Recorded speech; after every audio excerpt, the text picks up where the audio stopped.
조선시대에 중국으로 보내던 곡물 중에는 간혹 미모의 여자들도 포함되었는데 그 여자들은 공녀라고 불렸습니다. 그녀들은 크게는 국가를 위해 작게는 집안을 위해 희생됐는데 어느 기록에 의하면 효종 때까지 공녀로 명나라로 간 여인들은 약 150여 명이나 된다고 합니다. 아무튼 그녀들 중에 뛰어난 미모로 명나라 영락제의 눈에 들어 후궁의 자리에까지 오른 여비 한씨라는 여인이 있었는데 이 한씨 여인의 집안 사람들이 하나같이 인물이 좋았던 모양이었습니다. 이 여인은 한학이라는 남동생과 막내 여동생이 있었는데 남동생 한학을 본 영락제가 한학의 잘생긴 외모에 호감을 갖고 벼슬과 함께 사위로 삼으려고 했습니다. 하지만 한학은 거절한 후 조선으로 돌아왔고 명나라의 신임을 얻고 있는 한학을 조선 조정에선 벼슬을 주었습니다. 이후 한학은 누이를 공녀로 보낸 덕분에 정치적 입지를 다져나갈 수 있었습니다. 하지만 그러던 어느 날 명나라 영락제가 몽골 원정 도중에 병사하는 일이 발생하면서 영락제 무덤에 함께 순장시킬 사람 30명을 선발하게 됐는데 그 30명에 그동안 영락제의 사랑을 많이 받았던 여비 한씨 여인도 포함되어 버린 것이었습니다.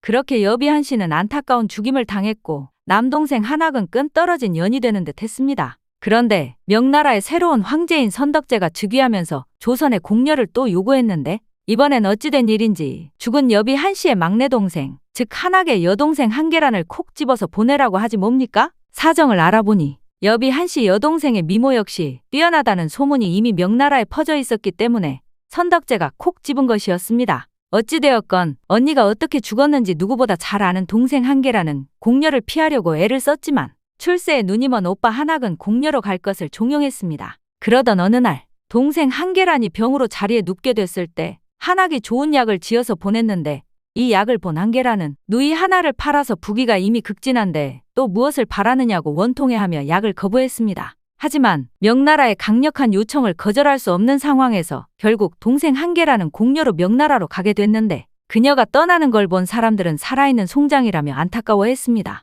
그런데 다행인 것은 동생 한계란은 언니의 운명과는 다르게 57년간이나 궁에서 지내면서 사람들로부터 존경을 받다가 74세의 나이에 천수를 다하고 죽었습니다. 한편 두 누이를 공녀로 보낸 한학은 동생 한계란을 보낸 이후 더욱 출세했고 사신으로 명나라를 다녀오다가 56세의 나이로 객사했습니다. 하지만 후에 한학의 막내딸이 인수대비, 즉 성종임금의 어머니가 되면서 한학 가문은 조선에서 내로라 하는 왕족이 됐는데 이렇게 잘나가는 가문이 된 데에는 누가 뭐래도 공녀로 명나라에 끌려간 두 누이의 헌신 때문이라 하겠습니다.